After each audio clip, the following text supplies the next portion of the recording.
추경안 관련해서 한 말씀 드리겠습니다. 어제부터 국회 예산결산특별위원회 소위원회에서 추가 경정 예산안이 논의되고 있습니다. 당초 정부의 추경안보다는 증가했습니다.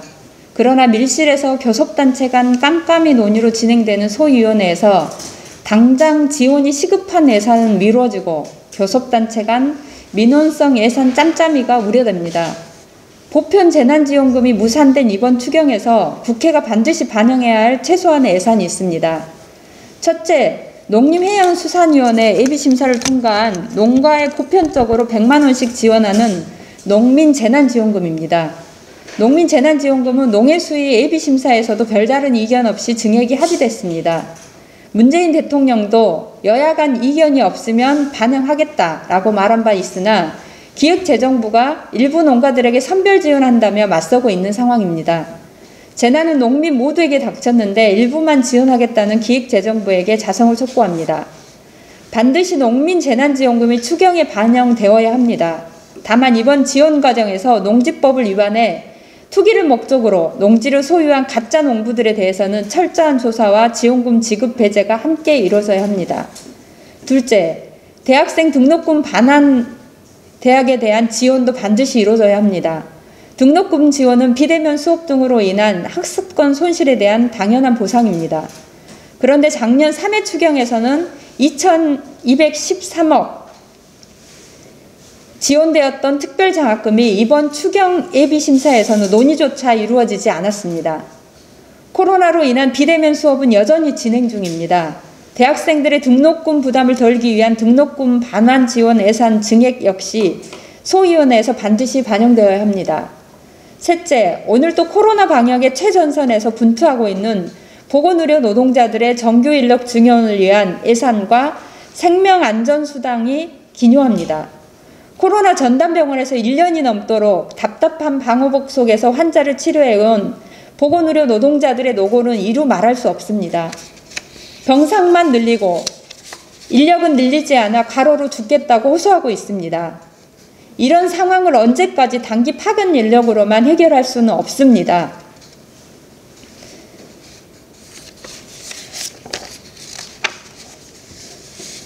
임시적인 파견 인력만 계속 보낼 게 아니라 1인당 3배 가까이 되는 파견 인력 인건비를 공공의료기관 정원 확대와 충원에 써야 합니다.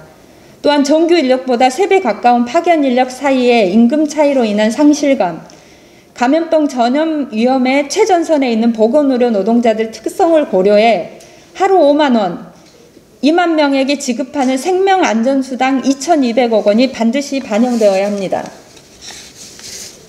그 외에도 매달 확장 실업률 최고치를 경신하고 있는 코로나 재난의 가장 큰 피해자가 된 청년들을 위한 국민 취업 지원제도의 증액 등 청년들의 삶과 일터를 지키는 예산 역시도 두텁게 반영할 것을 촉구합니다. 정의당은 피해받은 국민들이 넓고 두텁게 보호받을 수 있도록 노력하겠습니다. 농지법 개정에서 한 말씀 드리겠습니다. LH 임직원들이 내부 미공개 정보를 활용해 불법 투기를 할 수 있었던 이유 중 하나는 허술한 현행 농지법 때문입니다. 제보를 통해 알려진 10건의 사례 중 LH 직원들이 매입한 토지의 98.6%는 전답 등 농지입니다. 현행 농지법은 비농업인이 농지를 소유할 수 있는 예외 조항이 20여 가지에 이르고 이를 통해 전용하고 과다한 전매이익을 취득하는 등 허술한 부분이 많습니다. 이에 정의당은 농지법 일부 개정안을 발의합니다. 1949년 비농민의 농지 취득을 제한한 농지개혁법을 시작으로 국내 농지 소유 제도는 오락가락을 반복했습니다. 헌법에 경자유전 원칙이 규정된 뒤 농지 구입 시 6개월간 거주해야 하는 의무가 부과되기도 했고 거리에 따라 농지 취득이 제한되는 통작거리 제한도 있었습니다. 94년 농지법이 개정된 후 거주 요건, 통작거리 제한이 사라졌고 농업법인의 농지 소유 허용 범위도 확대되었습니다. 농지법은 이후 수차례 개정되면서 상속외, 주말농장 예외, 기업연구소 예외, 대학생 체업용농 예외 등 비용농인의 농지 소유를 허용하는 수많은 예외를 양상했습니다.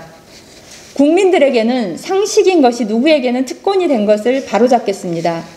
이번 정의당 개정안에서는 우선 식량 자급과 생태환경 보존을 위한 적정 농지 면적을 유지하고 비농업인의 농지 취득을 제한했습니다.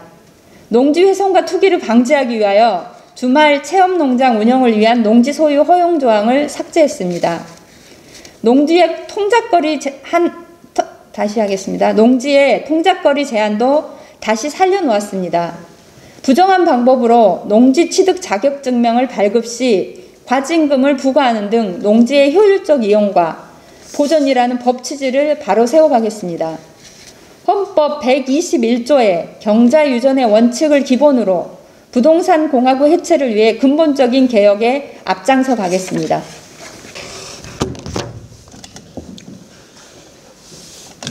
교섭단체 양당이 오늘부터 3+3 협의체를 꾸려서 협상을 시작한다고 합니다. 매번 문제가 터질 때마다 그랬듯이 양당은 전수조사, 특검, 국정조사, 뒷북 법안들을 있는 대로 다 쏟아냈습니다. 그리고 이제 느긋하게 삿바싸움을 시작할 모양입니다. 아주 익숙한 장면입니다. 해법이 이미 다 나온 것을 두고 협상 테이블을 차리는 것은 결국 4.7 보궐선거를 겨냥한 선거운동에 불과합니다.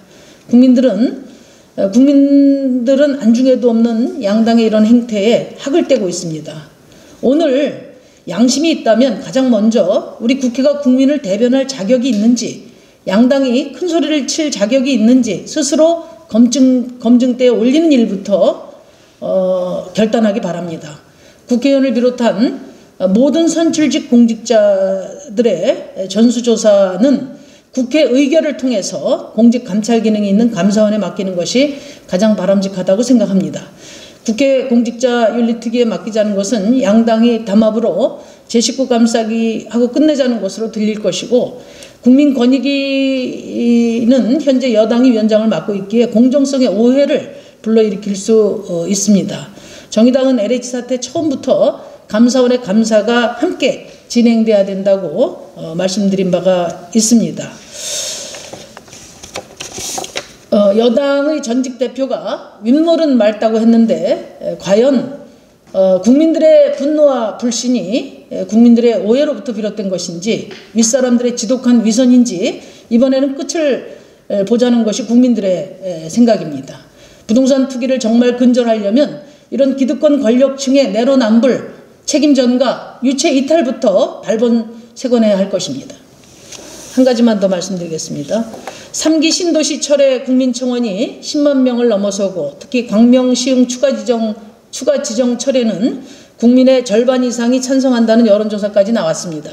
그럼에도 정부는 3기 신도시 및 이사 공급 대책을 예정대로 추진하겠다는 말만 되풀이하고 있습니다. 이미 투기판이 된 것을 온 국민이 다 알고 있는데 이를 그대로 추진하겠다는 것은 정부에 대한 불신만 증폭시킬 뿐입니다. 신도시 지역 전반에 대한 국민들의 신뢰가 바닥에 떨어져 있습니다. 수십만 채가 지어져도 내가 살 수 있는 집 한 채 없는데 주변 집값만 폭등시켜 바늘구멍을 나노구멍으로 만드는 것 아니냐. 그런 집 없는 서민들의 정당한 항변에 정부는 분명한 답을 내놔야 합니다. 공직자 투기 근절 대책을 세우는 것은 당연한 전제입니다. 이와 함께 무엇보다도 토지에서 일어난 투기 불길이 주택으로 옮겨붙지 않도록 하는 것이 중요합니다. 3기 신도시 주택공급 정책 방향 전환이 선언이 돼야 됩니다. 국민들의 우려를 불식시키기 위해서는 공공택지를 더 이상 민간 건설사에 넘기지 않겠다는 분명한 약속이 필요합니다. 그리고 3기 신도시 주택공급은 양질의 공공주택으로 추진해서 공공이 주도해서 짓는 집은 바로 집 없는 서민들을 위한 것이라는 것을 확실하게 약속해야 합니다. 이런 공급정책의 획기적 전환 선언이 이런 공급정책에 대한 획기적인 전환 선언을 통해서 국민의 동의를 얻어야만 3기 신도시 사업이 예정대로 추진될 수 있을 것입니다. 공직자 투기 근절을 세우는 것은 당연한 전제입니다. 이와 함께 3기 신도시 주택공급 정책의 방향 전환이 선언되어야 합니다. 토지에서 일어난 투기 불길이 주택으로 옮겨붙지 않도록 해야 합니다. 무엇보다 공공택지를 민간 건설사에 넘기지 않겠다는 분명한 약속이 있어야 됩니다. 또 3기 신도시 주택 공급은 양질의 공공주택으로 추진돼서 공공이 주도해서 짓는 집은 바로 집 없는 서민을 위한 것이라는 공식을 세워야 합니다. 이런 공급 정책의 획기적인 전환 선언을 통해서 국민의 동의를 얻지 못한다면 3기 신도시 사업이 계속되기 어려울 것입니다.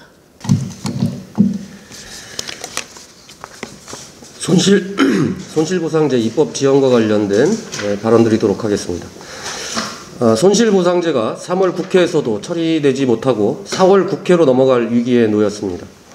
그러면 정부는 5월부터 발생하는 손실만 보상하겠다는 셈인데 이건 사실상 손실보상을 하지 않겠다는 것입니다. 이럴 거면 대체 손실보상제 입법을 왜 합니까? 이게 정부와 민주당이 말하는 헌법정신 구현입니까? 뭔가 단단히 오해하고 있는 것 같습니다.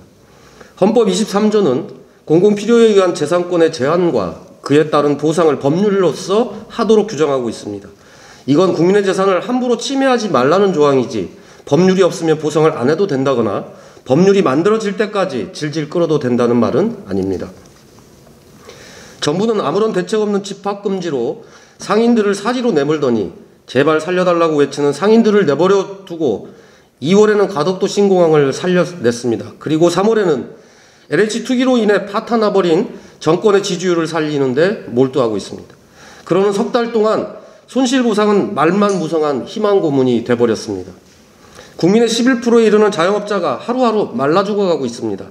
헌법에 명시된 정당한 보상을 준수하기 위해서는 빠른 입법과 소급 적용이 꼭 필요한 상황입니다. 국민이 부여한 힘을 올바로 쓸 때가 바로 지금입니다. 다음은 이해충돌방지법 논의와 관련돼서 한 말씀 드리도록 하겠습니다. 오늘 정무위원회 법안 이소위에서는 이해충돌방지법을 논의합니다. 더불어민주당은 오늘 소위에서 밤을 새워서라도 법안을 심의하고 이번 3월 국회 내에 반드시 통과시키겠다고 밝혔습니다. 진심으로 환영하며 오늘 끝장 토론을 저도 각오하겠습니다. 국민의힘도 적극 참여하길 바랍니다. 지난주 국토위에서 통과된 공공주택 특별법 개정안에 몰수 추징 조항에서 소급 적용이 제어되었습니다. 그러나 관련 법이 없었을 뿐 LH 투기 사건은 명백한 반칙이고 범죄입니다. 이를 처벌할 수 있는 제대로 된 법을 만드는 것이 지금이라도 국회의 책임을 다하는 유일한 길입니다. 저는 정의로운 이해충돌방지법 입법을 위해 최선을 다하겠습니다. 이상입니다. 지난해 8월 발의된 공직자윤리법 부동산 배치 신탁은 신속히 통과되어야 합니다. 지난주 제가 속한 행정안전위원회에서는 공직자윤리법 개정안이 통과되었습니다. LH 등 부동산 관련 업무나 정보를 취급하는 공직자의 재산 등록을 의무화하고 부동산 관련 업무를 취급하거나 정보를 다루는 공직자에 대해서는 부동산 재산 형성 과정을 의무 기재토록 하는 또 재산 등록 의무자 본인 및 이해관계자가 관련 업무 분야 및 관할 부동산을 새로 취득하는 것을 제한할 수 있도록 하는 내용입니다. 그러나 이것만으로는 부족합니다. 공공부문의 부동산 특이를 근절하고 공직사회에 대한 신뢰를 회복하기 위한 근본적인 대책이 필요합니다. 정의당은 이미 이에 대한 대책을 제시한 바 있습니다. 심상정 의원이 작년 8월 고위공직자가 1세대 1주택을 초과해 보유하지 못하도록 하는 공직자윤리법을 대표 발의했습니다. 그러나 부동산 투기 공화국에서 벗어나기 위한 개혁에 국회의원을 포함한 고위공직자가 앞장서야 함에도 불구하고 이 개정안은 공직자윤리법 개정 논의에서 다뤄지지 못했습니다. 더불어민주당과 국민의힘 양당에 강력히 촉구합니다. 양당이 진정 공직사회의 부동산 투기를 근절하고 대국민 신뢰를 회복하고자 한다면 정의당이 일찌감치 제안한 고위공직자 1세대 1주택 법제화에 대한 논의를 서둘러야 할 것입니다. 이를 위한 공직자윤리법 개정 논의가 신속히 이루어질 수 있도록 저 역시 행안위 위원으로서 최선을 다하겠습니다. 일부 지자체의 외국인 노동자 선별 검사 관련해서 한 말씀 드리겠습니다. 지난 3월 21일은 세계 인종차별 철폐의 날이었습니다. 모든 인간은 존엄과 권리를 지니고 자유롭고 평등하게 태어났다는 세계 인권선언 제1조를 다시 떠올립니다. 지난 60여 년 인종차별을 철폐하기 위한 노력이 계속되었지만 참으로 안타깝게도 최근 미국에서는 한인 여성 4명 등 아시아계 여성 6명이 총격으로 사망하는 사건이 발생하였습니다. 이에 항의하는 집회가 미국 곳곳에서 열렸고 참가자들은 아시아인들에 대한 혐오를 멈춰야 한다. 아시아인들은 바이러스가 아니다. 라는 구호를 외쳤습니다. 코로나19 유행과 함께 인종차별은 증오 범죄로까지 이어지고 있습니다. 그런데 인종차별은 머나먼 미국에서만 벌어지는 일이 아닙니다. 얼마 전 대한민국의 일부 지방자치단체는 외국인 노동자만을 분리 구별해서 코로나19 검사를 강제로 받도록 하는 행정명령을 내렸습니다. 이들이 내세운 이유는 외국인 노동자 건강과 지역 감염 차단입니다. 이들은 외국인이라서 감염된 것이 아닙니다. 사업장과 숙소 환경이 문제입니다. 그렇다면 감염에 취약한 환경에 대한 점검과 개선이 우선되어야 합니다. 또한 검사 대상을 감염이 의심되는 사업장과 밀접 접촉자가 아니라 외국인 노동자 전원으로 한 것은 명백한 차별 행위입니다. 항의가 잇따르자 서울, 인천은 강제 검사를 권고사항으로 바꾸었지만 경기, 경북, 전남, 강원도 등은 여전히 행정명령을 강행하고 있습니다. 모든 지자체는 행정명령을 즉시 철회해야 합니다. 이상입니다.